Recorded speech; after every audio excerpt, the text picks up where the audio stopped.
एक स्वतंत्र राष्ट्र के रूप में बांग्लादेश का उदय हमने क्लियर कर दिया था, और उस पर आधारित जो मैटर था वो रिकॉर्ड करके हमने यूट्यूब पर लगा दिया है। फिर से उसको आप चाहे तो वहां पर देख सकते हैं। आज हम लोग देखेंगे जब स्वतंत्र राष्ट्र के रूप में बांग्लादेश का उदय होता है तो वहां पर किस तरह की शासन व्यवस्था को अपनाया जाता है। तो वहां का जो संविधान बनाया जाता है, उस संविधान के तहत बांग्लादेश को एक धर्मनिरपेक्ष, लोकतांत्रिक और समाजवादी देश घोषित किया जाता है। तो ध्यान दें, यहाँ पर धर्मनिरपेक्ष कहा गया है। इसका मतलब ये है कि बांग्लादेश के संविधान द्वारा बांग्लादेश को भी धर्मनिरपेक्ष घोषित किया गया है, भारत की बात।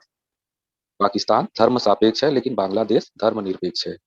तो अगर आएगा कि आपके पड़ोसी देशों में से कौन सा अ, धर्म सापेक्ष है, तो सिर्फ पाकिस्तान का नाम लेंगे आप लोग।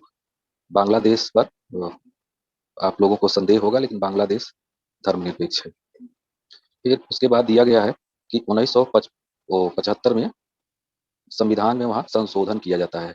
तो संशोधन करके संसदीय शासन प्रणाली के जगह पर अध्यक्षात्मक शासन प्रणाली अपनाया जाता है। ये कक्षा 11वीं में आप लोग पढ़े होंगे कि संसदीय शासन प्रणाली में क्या होता है कि जो कार्यपालिका होता है वो विधायिका के प्रति उत्तरदायी होता है, और उसमें अ, दो ही प्रमुख होते हैं, एक वास्तविक होता है और एक नाम मात्र का प्रमुख होता है। जैसे भारत में है, प्रधानमंत्री है और राष्ट्रपति है। इस तरह की शासन व्यवस्था को संसदीय शासन व्यवस्था कहते हैं। लेकिन एक दूसरी तरह की शासन व्यवस्था होती है जिसे अध्यक्षात्मक शासन व्यवस्था कहते हैं। ये शासन व्यवस्था अमेरिका में है। तो इसमें क्या होता है कि जो कार्यपालिका होती है वो विधायिका के प्रति उत्तरदायी नहीं होती है। उसको अपने कार्यों के लिए बार बार संसद में जवाब नहीं देना होता है। तो इसी तरह की शासन व्यवस्था बांग्लादेश में संविधान संशोधन करके अपनाई गई। कारण ये था कि जो वहाँ के जो सबसे लोकप्रिय नेता थे शेख मुजीबुर रहमान, उन्होंने राष्ट्रपति का पद ग्रहण किया था, और राष्ट्रपति के पद पर शक्ति तभी सबसे ज्यादा रह सकती है जब वहां पर अध्यक्षात्मक शासन व्यवस्था लागू होती है। तो उन्होंने अध्यक्षात्मक शासन व्यवस्था को लागू करा दिया। इसके अलावा जो आवामी लीग, जो उनकी पार्टी थी, उसको छोड़कर बाकी सभी पार्टियों को क्या किया, प्रतिबंधित कर दिया गया। यानी उनको राजनीतिक गतिविधियों में भाग लेने की छूट नहीं दी गई। तो एक तरह से यहीं से जो है बांग्लादेश में उथल पुथल संघर्ष का दौर प्रारंभ हो जाता है। उन्होंने जो अन्य पार्टियों को राजनीतिक गतिविधियों में भाग लेने के अवसर जो है समाप्त कर दिए। तो अब क्या होता है, वहां पर संघर्ष और तनाव की स्थिति उत्पन्न हो जाती है। और इस संघर्ष और तनाव की स्थिति का फायदा किसने उठाया? सेना ने उठाया। और सेना ने क्या किया कि शेख मुजीबुर रहमान की वो हत्या करवा देते हैं। शेख मुजीबुर रहमान की हत्या करवा देते हैं और बांग्लादेश में सैन्य शासन लागू हो जाता है। यानी वहां के लोकतंत्र की हत्या हो जाती है और शेख मुजीबुर रहमान की भी हत्या हो जाती है, और वहां पर सैन्य शासन लागू हो जाता है। तो पहले जनरल जियाउल हक और जियाउल रहमान सत्ता संभालते हैं। यानी इन्हीं के नेतृत्व में जो है वहां पर शुरुआती तौर पर सैन्य शासन लागू किया जाता है। इन्हीं के निर्देशों पर शेख मुजीबुर रहमान की हत्या भी होती है, तो जियाउल रहमान साहब को। अब ये सत्ता संभालते हैं, लेकिन कुछ दिन के बाद, यानी कुछ वर्षों के बाद, इनकी भी हत्या हो जाती है। यानी जियाउल रहमान की भी हत्या हो जाती है। उसके बाद जो है जनरल इरशाद वहां पर सत्ता संभालते हैं। लेकिन वहां पर लोकतंत्र को स्थापित करने के लिए लगातार आंदोलन होते रहते हैं, और इस आंदोलन में छात्रों ने जो है बहुत ही महत्वपूर्ण भूमिका अदा की थी। यानी वो लोग जो है आंदोलन में बढ़ चढ़ कर हिस्सा लेते थे और अपने देश में लोकतंत्र की पुनः वापसी के लिए प्रयास कर रहे थे। तो इस तरह से जो सैन्य सरकार थी वो जनता के आगे उसको झुकना पड़ता है, और वहां पर 1991 में फिर से जो है संसदीय लोकतंत्र को स्थापित किया जाता है। यानी वो जो अध्यक्षात्मक शासन व्यवस्था थी जिसके कारण वहां संघर्ष और तनाव की स्थिति उत्पन्न हुई थी, वो व्यवस्था को समाप्त कर दिया जाता है। और फिर से जो है संसदीय लोकतंत्र, यानी भारत के जैसा संसदीय लोकतंत्र लागू किया जाता है, स्थापित किया जाता है। और बहुदलीय, जैसे उन्होंने एक दल के अस्तित्व को बनाए रखा था, बाकी दलों को जो है प्रतिबंधित कर दिया था, तो ये सब खत्म कर दिया गया और बहुदलीय चुनाव पर आधारित संसदीय लोकतंत्र को अपनाया जाता है। अब यहाँ वहां पर चुनाव होते हैं, और चुनाव में जो ये जो देख रहे हैं जियाउल रहमान जी हैं, इनकी इनकी तो हत्या हो गई थी। इनकी विधवा बेगम जिंदा थी। तो उनके नेतृत्व में जो है बीएनपी बीएनपी बीएनपी मतलब बांग्लादेश नेशनलिस्ट पार्टी बनी थी। यानी जनरल जियाउल रहमान थे तो सेना के कमांडर, सैन्य शासन में आए थे। बाद में इन्होंने राजनीतिक दल भी बना लिया था और उसका नाम इन्होंने रखा था बीएनपी। तो इनकी हत्या हो गई थी, तो इनकी जो विधवा बेगम थी उनका नाम है खालिदा जिया। तो वो जो है इस पार्टी का नेतृत्व संभाल रही थी। तो जब वहां पर संसदीय लोकतंत्र स्थापित होता है और वहां पर चुनाव होता है, तो उस चुनाव में बीएनपी पार्टी को भी जीत मिलती है। इसको जीत मिलती है और खालिदा जिया को जो है वहां पर प्रधानमंत्री बनाया जाता है। तो इस तरह से पाकिस्तान की जो महिला प्रधानमंत्री हुआ करती थी, उनका नाम है बेनजीर भुट्टो। इस्लामिक कंट्री में पहली महिला प्रधानमंत्री बेनजीर भुट्टो है। ये जनरल नॉलेज का एक प्रश्न है कि इस्लामिक मतलब जो मुस्लिम समाज है उसमें महिलाओं को जो है बुर्के में रखा जाता है, घर की चार दीवारी से बाहर निकलती हैं तो बहुत ही ढक के निकलती हैं, और ऐसी महिलाओं को राजनीति में आने का अवसर देना बहुत बड़ी बात होती है। अपने इतिहास में रजिया को, दिल्ली सल्तनत में आप लोग पढ़े होंगे, रजिया सुल्ताना थी। तो वो जो है इस्लाम धर्म को मानने वाली थी, और सब जब शासन संभालने लगी थी तो उनकी बहुत ज्यादा जो है पुस्तकों में चर्चा होती है कि एक महिला होकर उन्होंने गद्दी संभाला, और प्रथम इस्लामिक महिला है जिसने राजगद्दी संभाला था, तो वो है रजिया सुल्ताना। तो अब लोकतांत्रिक व्यवस्था में सबसे पहले जो है इस्लामिक राष्ट्रों में, इस्लामिक कंट्री में बेनजीर भुट्टो हैं, जो कि राष्ट्राध्यक्ष बनी थी, शासनाध्यक्ष बनी थी। और फिर उसके बाद जो है ये हैं खालिदा जिया जी, बांग्लादेश की पहली महिला प्रधानमंत्री बनती हैं। फिर उसके बाद 1996 में, 5 साल बाद 1996 में क्या होता है, फिर से चुनाव होता है। यानी 5 साल का कार्यकाल पूरा हो जाने के बाद, तो 1996 में जब चुनाव होता है, तो दूसरी पार्टी वहां पर कौन है, आवामी लीग, जो मुजीबुर रहमान की पार्टी थी। तो मुजीबुर रहमान की तो हत्या हो गई थी, लेकिन इनकी बेटी जिंदा हैं, अभी भी वहां पर है, वहां की प्रधानमंत्री इस समय वही हैं। तो इनकी जो बेटी हैं वो जो है वहां की प्रधानमंत्री बनती हैं। कब, 1996 में। शेख मुजीबुर रहमान की बेटी शेख हसीना 1996 में वहां प्रधानमंत्री बनती है। 5 साल तक शेख हसीना प्रधानमंत्री रहती हैं। तो 2001 में फिर चुनाव होता है। 2001 में जब फिर चुनाव होता है, तो फिर जो है बीएनपी की सरकार बन जाती है, यानी खालिदा जिया जो है फिर जो है वहां पर प्रधानमंत्री बन जाती हैं। और फिर 5 साल बाद 2006 में चुनाव होता है, तो उसके बाद फिर जो है शेख हसीना साहिबा प्रधानमंत्री बन जाती हैं। यानी कि 5 साल बीएनपी, फिर 5 साल आवामी लीग, फिर 5 साल बीएनपी, और फिर 5 साल आवामी लीग। इस तरह से ये 20 साल तक शासन करते हैं। 1900 तो उसके बाद जो है क्या होता है कि शेख हसीना साहिबा लगातार अब 2006 से प्रधानमंत्री पद पर काबिज हैं। तो ये हो गया वहां के राजनीतिक घटनाक्रम के बारे में। अब देखें, अब यहाँ पर हमने ये दिखाया है कि पहली महिला प्रधानमंत्री बनते हैं, ये सब तो मैंने बता दिया। अब यहाँ पर देखना यह है कि भारत बांग्लादेश के जो संबंध है वो शुरू शुरू में किस तरह से रहते हैं और बाद में किस तरह से हो जाते हैं। तो चूंकि बांग्लादेश का जो उदय है, बांग्लादेश का एक राष्ट्र के रूप में जो उदय है, भारत के सहयोग समर्थन से ही हुआ है, इसलिए शुरुआती दौर में जो है भारत से बांग्लादेश का संबंध अच्छा रहता है। और शेख मुजीबुर रहमान इस मित्रतापूर्ण जो संबंध है उसके जो है ये इनको प्रतीक माना जाता है। तो जब इनकी हत्या हो जाती है, तो भारत और बांग्लादेश के बीच जो संबंध है वो धीरे धीरे बिगड़ने लगते हैं। तो आपको क्या बताना है कि 1971 में बांग्लादेश का उदय होता है। 1971 से 1975 तक इनकी हत्या कब होती है, 1975 में। 15 अगस्त 1975 में शेख मुजीबुर रहमान की हत्या हो जाती है। और फिर उसके बाद वहां पर जब सैन्य शासन लागू होता है, तो भारत और बांग्लादेश के बीच जो संबंध हैं धीरे धीरे बिगड़ते ही चले जाते हैं। और सही कब होते हैं, यानी सुधरते कब हैं, 1996 में। 1996 हम क्यों कर रहे हैं, क्योंकि इस वर्ष आवामी लीग के नेतृत्व में शेख हसीना प्रधानमंत्री बनती हैं। वहां पर आवामी लीग के नेतृत्व में सरकार बनती है। इसलिए अब देखें, जब शेख मुजीबुर रहमान थे वहां के राष्ट्राध्यक्ष, तब भारत के संबंध अच्छे रहते हैं। उसके बाद दोबारा जब उनकी बिटिया जो है वहां पर प्रधानमंत्री बनती हैं, तब जो है संबंध अच्छे होते हैं। तो ये है। अब बाकी समय में संबंध हमारे खराब रहते हैं। तो अब यहाँ पर देखें, यहाँ पर कहा गया है कि वहां पर दो पार्टियां हैं। हमने बता भी दिया आपको कि दो पार्टियां हैं। पहली पार्टी है बीएनपी। बीएनपी पार्टी के जो नेता हैं वो कौन है, खालिदा जिया उसकी नेता हैं पहले। जियाउल रहमान के जो है वो नेतृत्व में ये पार्टी थी। बाद में उनकी जब हत्या हो जाती है तो उनकी विधवा बेगम इसका नेतृत्व संभालती हैं। और ये पार्टी जो है कट्टरपंथी है और पाकिस्तान परस्त है, यानी पाकिस्तान के साथ संबंध अपना बेहतर करने में विश्वास रखती है ये पार्टी। पाकिस्तान ने जो उसके साथ सौतेला व्यवहार,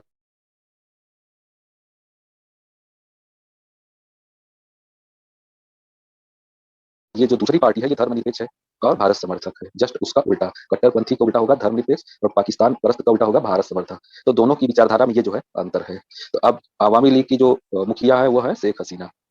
तो अब आप इस तरह से कह सकते हैं भारत और बांग्लादेश के संबंध के संदर्भ में कि जब बीएनपी की सरकार रहती है तो भारत और बांग्लादेश के संबंध बिगड़ने लगते हैं, और जब आवामी लीग की सरकार रहती है तो भारत और बांग्लादेश के संबंध सुधरने लगते हैं।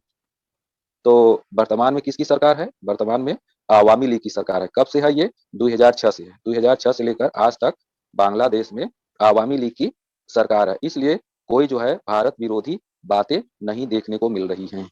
इसलिए ऐसा लग रहा है कि बांग्लादेश से हमारा संबंध अच्छा है। और इस संबंध अच्छे होने के पीछे कारण क्या है? वहां पर आवामी लीग की सरकार है। जैसे ही इस सरकार का मान लीजिए पतन हो जाता है, चुनाव 5-5 साल पर तो होते ही रहते हैं। अगर मान लीजिए कि वहां पर बीएनपी की सरकार फिर से बन जाती है, तो ऐसी स्थिति में भारत और बांग्लादेश के संबंध फिर जो है बिगड़ने शुरू हो सकते हैं। तो इस तरह से जो विशेषज्ञ हैं, भारत और बांग्लादेश के संबंध को युति वियुत की संज्ञा देते हैं। यानी कभी चांदनी रात और कभी जो है अंधियारी रात। कहते हैं 4 दिन की चांदनी फिर अंधियारा पार। तो इसी तरह से कुछ दिनों के लिए जो है संबंध अच्छे रहते हैं तो उसको चांदनी रात की बात की जा रही है, और जब संबंध बिगड़ जाते हैं तो उसको अंधेरी रात की बात की जा रही है। विशेषज्ञ जो राइटर होते हैं, लेखक होते हैं, उन्होंने इस तरह के शब्दों का इस्तेमाल करके भारत और बांग्लादेश के संबंध को समझाने का प्रयास किया है। आप ये कह सकते हैं, हालांकि इस समय आवामी लीग की सरकार है, इसलिए हमारे बांग्लादेश से संबंध अच्छे हैं। अब हम लोग देखेंगे भारत और बांग्लादेश के बीच विवाद के प्रमुख मुद्दे। तो सबसे जो पहला विवाद है वो है सीमा विवाद। अब सीमा विवाद में क्या है? सबसे पहले तो हम लोग थोड़ा सा भारत और बांग्लादेश की जो सीमा पर आधारित जो मैप है उसको देख लें। ये देखें, ये बांग्लादेश और भारत का मैप है। भारत के पूरे मैप को हमने नहीं लिया है, वो जो नॉर्थ ईस्ट वाला भाग है सिर्फ उसी को हमने लिया है। ये देख रहे हैं कि ये बांग्लादेश है, ये बांग्लादेश है। अब इसकी सीमा पर जो लगे हुए जो भारत के राज्य हैं कौन कौन से हैं, ये देख रहे हैं। पश्चिमी बंगाल है, वेस्ट बंगाल, यहाँ पर मेघालय है। दिख रहा है कि नहीं? चलिए, दिख रहा होगा। थोड़ा सा और जूम कर देते हैं ऐसे। तो ये वेस्ट बंगाल है। इसके अलावा यहाँ मेघालय है। फिर यहाँ पर ये जो छोटा वाला ये है, ये त्रिपुरा है। और ये मिजोरम है, लिखा भी है। और ये असम है। ये थोड़ा सा यहाँ पर असम की सीमा भी मिलती है। तो अगर आपसे पूछा जाए कि भारत बांग्लादेश की जो सीमा है भारत के किन राज्यों तक जो है फैली है, तो आपको बताना है 5 राज्यों तक। एक तो पश्चिमी बंगाल, मेघालय, असम, त्रिपुरा, मिजोरम, ये 5 भागों तक, वो 5 राज्यों तक फैली है। और जो इसकी जो राजनीतिक सीमा है 4096 है। लेकिन आप 4000 किलोमीटर आप बता सकते हैं, 4000 किलोमीटर के लगभग बता सकते हैं। तो 4000 किलोमीटर, ये यहाँ से ऐसे ऐसे सीमा ये पूरा नापेंगे तो 4000 किलोमीटर आएगा। अब देखें, ये यहाँ पर कोई भी बाढ़ नहीं लगा है। बाढ़ का मतलब कोई कांटेदार तार वगैरह या कोई इस तरह का दीवार उवार नहीं खड़ी है। पूरी तरह से ये सीमा खुली हुई है। और दूसरी बात, यहाँ पर कोई ऐसा पहाड़ वहाड़ भी नहीं है जैसे भारत और चीन के बीच में, जैसे यहाँ पर भारत और चीन के बीच में हिमालय पर्वत है। तो इस तरह से यहाँ पर कोई भी पहाड़ी वहाड़ी भी नहीं है। और कोई यहाँ पर नदी वदी भी नहीं है कि नदी के इस पार हमारा हो गया और नदी के उस पार जो है बांग्लादेश हो गया, ऐसा भी कोई नहीं है। तो ऐसी सीमा को कृत्रिम सीमा कहते हैं। कृत्रिम सीमा यानी अप्राकृतिक सीमा। तो ऐसी स्थिति में जो है सीमा रेखा का निर्धारण करना जो है बहुत कठिन होता है। अब देख ही रहे हैं कि ये यहाँ पर ऐसे ऐसे ऐसे करके है। तो इसमें क्या होता है कि जो वहाँ की जो जनसंख्या है, बांग्लादेश की जो जनसंख्या है, वो चोरी छुपे भारतीय सीमा में प्रवेश कर जाती है, जानबूझकर भी अनजाने में भी। और उसके वजह से विवाद जन्म लेता है। जब 1970-71 में पश्चिमी पाकिस्तान का पूर्वी पाकिस्तान पर दमन चक्र स्टार्ट हुआ था सेना द्वारा, तो उस समय तो बहुत ढेर सारे लोग भाग कर आए ही थे जिन्हें शरणार्थी कहा जाता है। तो वो तो बहुत ढेर सारे लोग भाग कर आए थे, कुछ तो बस ही गए और कुछ वापस भी अपने देश लौटे थे, लेकिन कुछ यहीं पर बस गए थे। इसके अलावा उस 1971 की घटना के बाद भी लगातार चोरी छिपे लोग यहाँ से भारत की ओर आते रहते हैं। और ऐसा माना जाता है कि ये जो सीमा पर लगे हुए जो राज्य हैं, 5 राज्य हैं, इन पांचों राज्यों में लगभग 25 विधानसभा क्षेत्र ऐसे हैं जहां पर बांग्लादेश से आए हुए जो शरणार्थी हैं उनकी संख्या मूल रूप से जो भारतीय हैं उनसे ज्यादा हो गई है। ऐसी स्थिति में यहाँ पर जब चुनाव होता है तो किसको वोट देना है, इसके संदर्भ में जो निर्णय है वो सीमा पार यानी बांग्लादेश में होता है। बांग्लादेश के लोग विचार विमर्श करते हैं कि किसको वोट देना है, किसको नहीं वोट देना है। और वहां से मैसेज आता है, ये जो सीमा पर रहने वाले जो ये बांग्लादेशी घुसपैठिए हैं, इनके पास मैसेज आता है कि फला व्यक्ति को वोट दो, फला व्यक्ति को वोट न दो। और ये किसे वोट देने का जो है फैसला करते हैं, जो है इनके हितों का संरक्षण करता है। तो ये भारत के लिए बहुत ही खतरनाक स्थिति हो गई।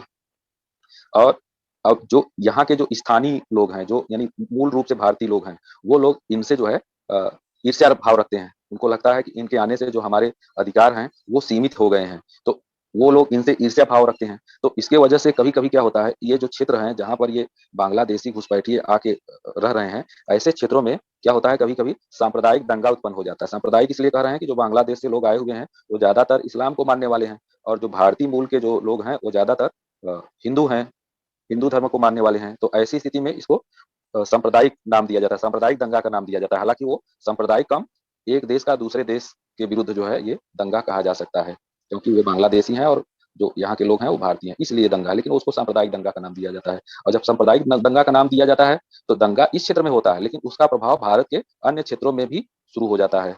अब 2012 की बात हम कर रहे हैं, वहां पर यहाँ पर असम में इस तरह का दंगा हुआ था, तो उसका उसके प्रभाव से इलाहाबाद में, बेंगलुरु में, मुंबई में या और भी शहरों में सांप्रदायिक दंगे भड़क गए थे। यानी जो मुस्लिम समाज के लोग हैं उनको ऐसी सूचना दी जाती है कि असम में मुस्लिमों के साथ दुर्व्यवहार हो रहा है, उनको मारा पीटा जा रहा है, तो वो भी उत्तेजित हो जाते हैं और अपने क्षेत्र में दंगा शुरू कर देते हैं। तो ये आप समझिए कि विवाद के ये कारण बन जाते हैं।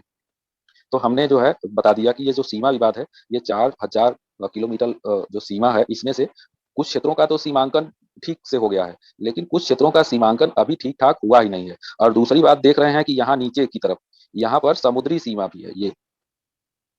अब जैसे ये जगह है, तो ये भारत के भी पास में है और बांग्लादेश के भी पास में है, तो अब इसको किसका माना जाए, तो इसको लेकर भी जो है विवाद होता रहता है।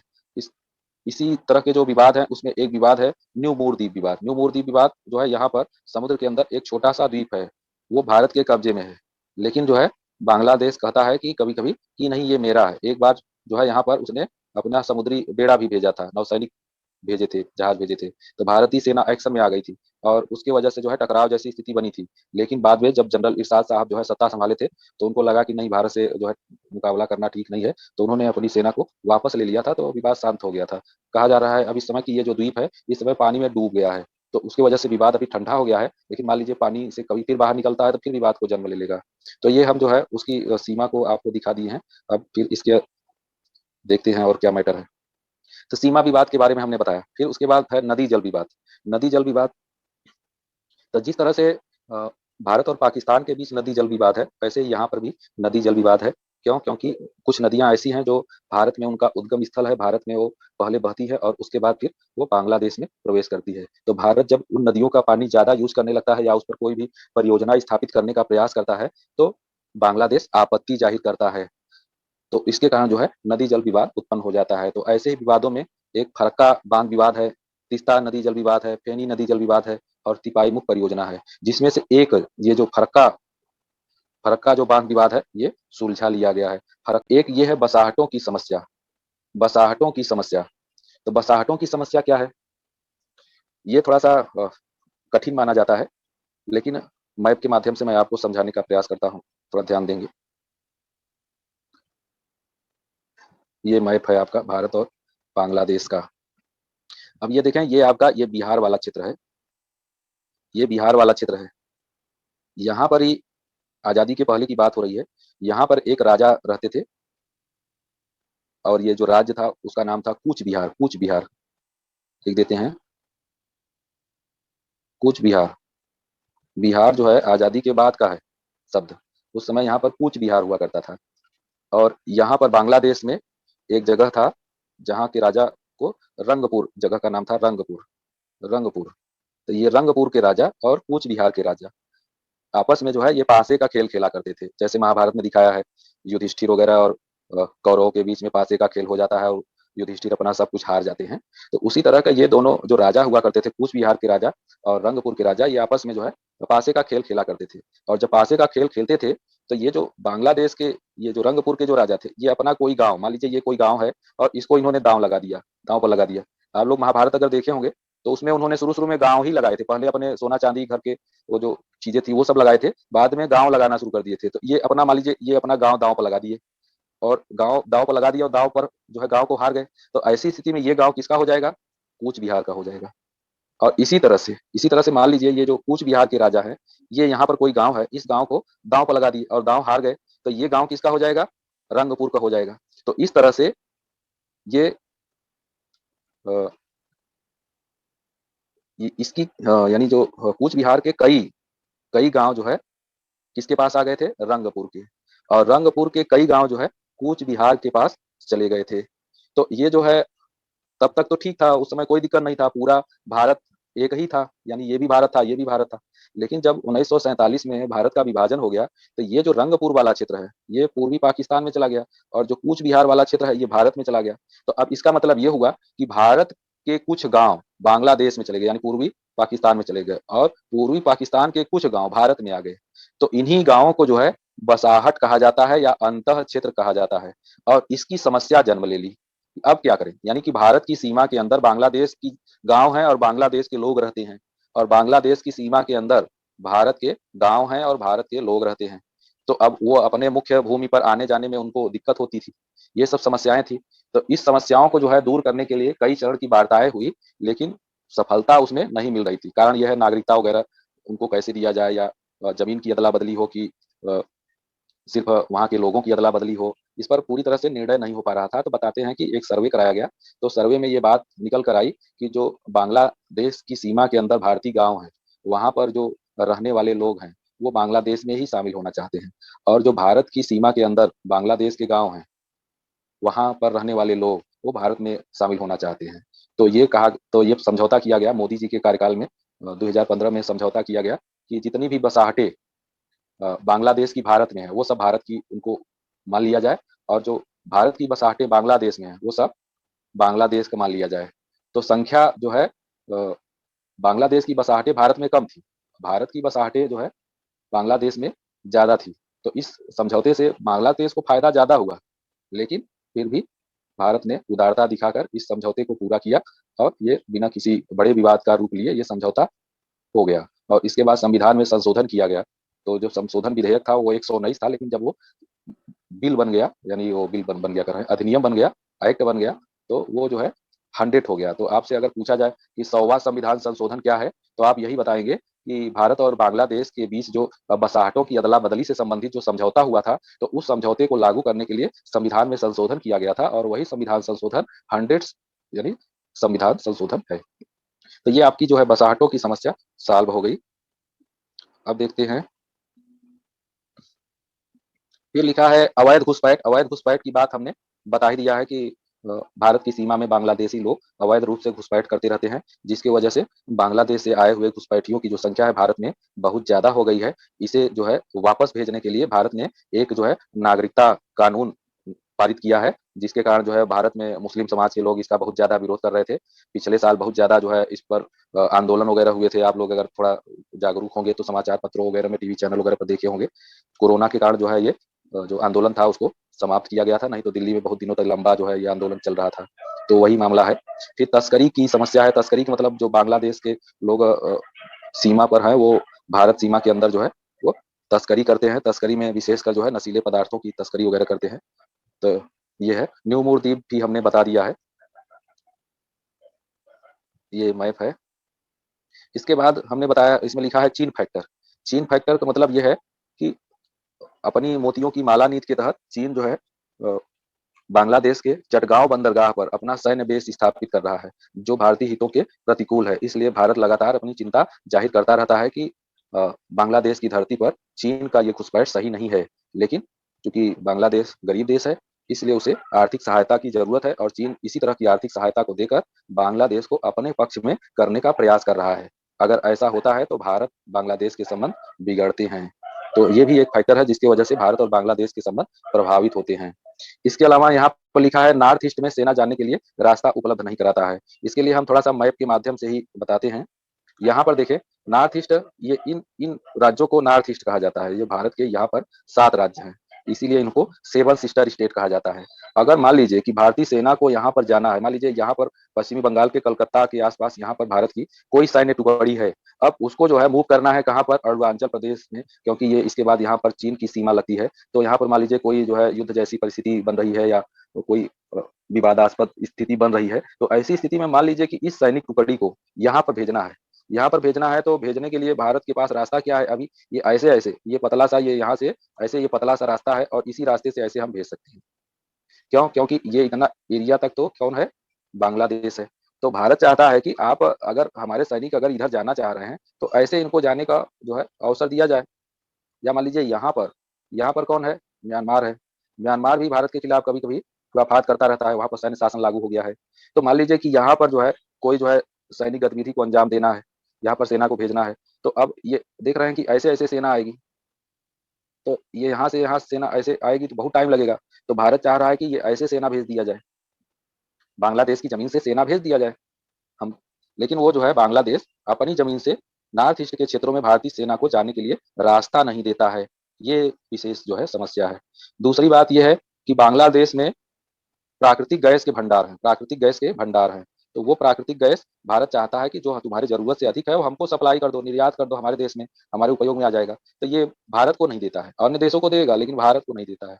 और इसके अलावा यहाँ पर म्यांमार में भी जो है प्राकृतिक गैस के भंडार हैं। तो भारत चाहता है कि तुम इस तरह से ऐसे पाइपलाइन के माध्यम से या परिवहन के माध्यम से जो है यहाँ से जो पेट्रोलियम है या प्राकृतिक गैस है उसको भारत में आने दो। तो वो तो ना तो रास्ता देता है ना तो यहाँ से पाइपलाइन बिछाने की इजाजत देता है। तो ये सब जो है दिक्कतें हैं जिसकी वजह से संबंध जितने अच्छे होने चाहिए थे उतने अच्छे हमारे नहीं हो पा रहे हैं। तो हमने बता दिया नॉर्थ ईस्ट में सेना को जाने के लिए रास्ता नहीं उपलब्ध कराता है, प्राकृतिक गैस का जो है भारत को निर्यात नहीं करता है, म्यांमार से भी प्राकृतिक गैस की सप्लाई नहीं होने देता है। फिर इसके बाद ये दिया हुआ है कि भारत में जो कट्टरपंथी जो है इस्लामिक जमात है उनका वो समर्थन करता है। भारत चाहता है कि बांग्लादेश इनका विरोध करे, लेकिन बांग्लादेश चूंकि इस्लामिक राष्ट्र नहीं है, लोकतांत्रिक तो धर्मनिरपेक्ष राष्ट्र है, लेकिन वहाँ की जो बहुसंख्यक जनता है वो जो है इस्लाम को मानने वाली है, इसलिए वो इस्लामिक जो कट्टरपंथी जमात हैं उनका वो समर्थन करता है और इसकी वजह से भारत के संबंध कभी कभी बिगड़ जाते हैं।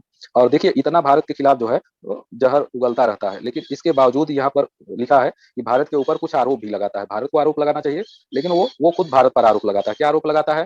कहता है कि जो चटगांव का जो पर्वतीय क्षेत्र है उस पर भारत जो है विद्रोह भड़काने का प्रयास करता है। जैसे पाकिस्तान ने भारत के ऊपर आरोप क्या लगाया है कि सिंध प्रांत और बलूचिस्तान प्रांत में भारत क्या करता है, अलगाववादी ताकतों को जो है बढ़ावा देता है, उनका समर्थन करता है जो है। इसी तरह से बांग्लादेश भी भारत के ऊपर आरोप लगाता है कि जो चटगांव का पर्वतीय क्षेत्र है उसमें जो है भारत विद्रोह भड़काने का प्रयास करता है और इसके अलावा अपने पड़ोसियों पर मुक्त व्यापार समझौता थोपता है। हमने बताया अभी अगला चैप्टर का इसी चैप्टर में है, मुक्त व्यापार समझौता वगैरह साप्टा वगैरह की बात होगी जब सार पढ़ेंगे। तो जो भारत के पड़ोसी देश हैं उनको ऐसा लगता है कि ये जो साप्टा है इससे भारत को ज्यादा फायदा होगा, बाकी देशों को या पड़ोसियों को फायदा नहीं होगा। तो भारत अपने हितों के लिए ये समझौता हम सब पर थोप रहा है, ऐसा जो है आरोप लगाता है। खत्म होने वाला है। और प्राकृतिक गैस तो देता ही नहीं है और उसका ये भी आरोप है कि भारत जो है बांग्लादेश के जो प्राकृतिक संसाधन है उसको जो है हड़पना चाहता है, इसलिए यहाँ पर जरूरत से ज्यादा ही रुचि जो है दिखाता है। यानी कि आप किसी से अगर मित्रता करना चाहते हैं तो वो आपको संदेह की नजर से देखे कि हमसे ये क्यों दोस्ती करना चाहता है, कोई जो है खास मकसद है इसका। इस तरह से व्यक्ति शंका की दृष्टि से देखते हैं। तो उसी तरह से जब भारत जो है उदारता दिखाता है बांग्लादेश के साथ तो वो जो है हमको शंका की नजर से देखता है। फिर भी जो है सहयोग के कुछ बिंदु हैं। ये है भारत बांग्लादेश के बीच संबंधों की बात, लेकिन सहयोग के कुछ बिंदु हैं। तो उसमें नंबर 1 पर हमने लिखा है कि जो बांग्लादेश है भारत की लुक ईस्ट पॉलिसी आज के समय में एक्ट ईस्ट पॉलिसी है, तो उसका हिस्सा है। यानी पूरब के देशों से संबंध सुधारने की जो भारत की जो विदेश नीति है, लुक ईस्ट पॉलिसी या एक्ट ईस्ट पॉलिसी, उसका हिस्सा बांग्लादेश भी है। इसके बाद दिया है हमने कि गुजराल सिद्धांत से रिश्तों को सुधारने की कोशिश हो रही है। देखें गुजराल सिद्धांत जो है बहुत महत्वपूर्ण सिद्धांत है भारतीय विदेश नीति का। गुजराल सिद्धांत जो भारत के प्रधानमंत्री हैं इंद्र कुमार गुजराल, पूर्व प्रधानमंत्री हैं, इन्होंने दिया था, इसलिए इसे गुजराल सिद्धांत कहते हैं।